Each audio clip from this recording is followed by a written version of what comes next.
team. You know, I'm pretty excited about this because we haven't had a variant quite yet. So there he is. There you go. There's Battle Cabot. My boy Cabot.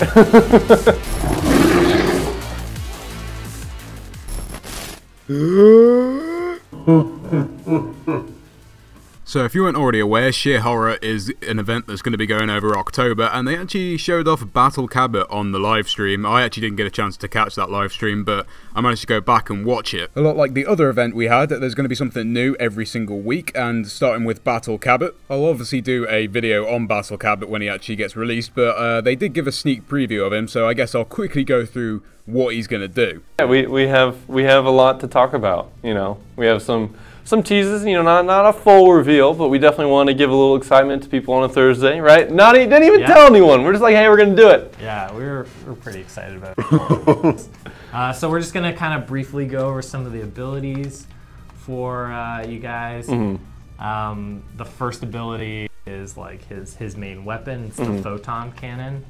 If you want to watch the full live stream, I'll leave a link in the description, but I'm just going to go over it quickly just to make things easier. So the photon cannon is basically, you know, it's pretty simple. He gets 6 shots, and you can't shoot through walls like you can with the ordinary Cabot.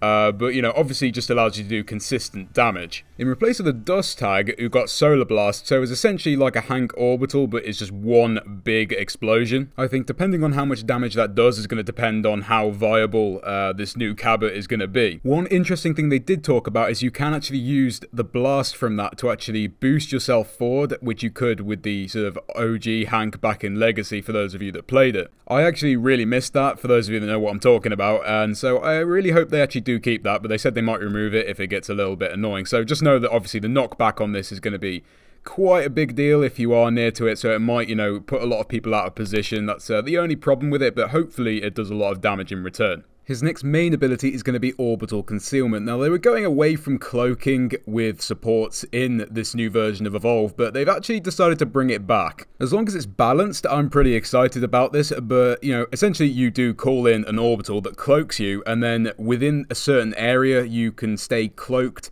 and you get a little bit of movement speed for a short period of time. Now, depending on how quickly you can call this in, how big the radius is, and how long it lasts for, is really going to depend where you're going to use this. So it might be good in combat, it might be good for obviously concealing yourself away from the monster if you need to wait for a dropship, whatever that might be. But it could be a really useful ability, and so I'm really interested to see how it's going to work. I just really hope it doesn't completely throw off a lot of new players. If you can actually call it in really quickly, then it might be really useful to actually deny a few abilities away from the monster, but I'm very curious to see how it's going to work. The final change was actually to the shield burst. Now, I think a normal shield burst would have been just fine, but instead of, you know, using the shield burst and then, you know, players around you being shielded, you basically send out a pulse directly to who you want to shield, and then it explodes, and the people in that radius get shielded. This is where the skill is going to come in for Battle Cabot and going to make him really hard to play. It might be a lot easier than it looks depending on the travel time, but, you know, having to directly shield someone like that,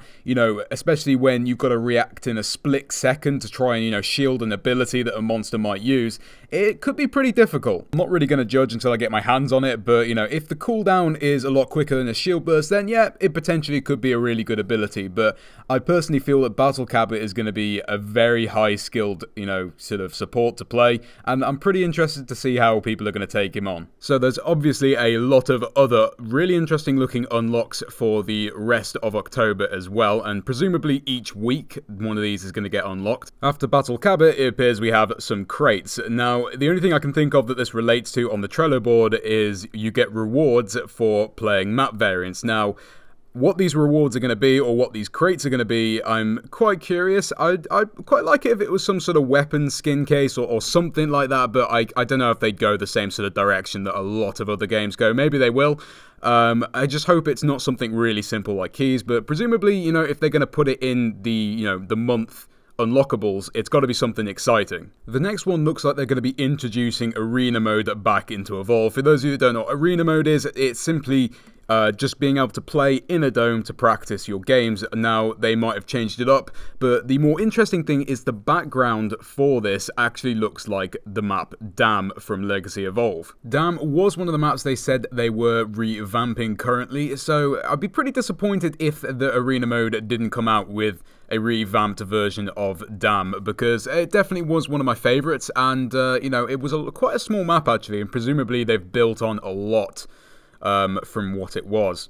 So this isn't me saying that the new version of Dam is going to be coming out in the next couple of weeks, although I would be pretty disappointed if they'd kind of give that kind of tease with that in the background and then don't bring it out, or, you know, don't suggest that it's going to be close to coming out. Either way, we'll have to wait and see. Finally, probably the most exciting for a lot of you is, you know, what looks like a Behemoth variation. Now, we know they're working on the Behemoth variants. A lot of people think it's just going to be the glacial skin for Behemoth, but I don't think they would add it to this if it was something as simple as that, and, you know, I would be tremendously disappointed if that's what they do, but I'm pretty sort of 99.9% sure this is in fact going to be the Behemoth variation, and when I heard about what they were doing with the Behemoth variation, this definitely meets its criteria, so it would surprise me if this isn't, and I'm pretty excited to see that in action, especially since it's been a long-ass time we've actually had anything new monster-wise added to the game. Not to mention, they're going to save the best till last with the Bobsicle.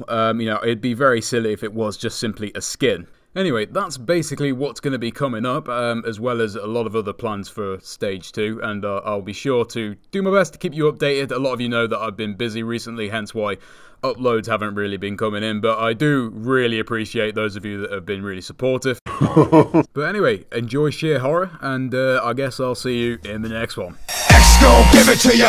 Fuck, wait for you to get it on your own. X gon' deliver to you. Knock, knock, open up the door, it's real. With the non-stop pop out and stainless steel. Go hard, getting busy with it. But I got such a good heart that I make a motherfucker wonder if he did.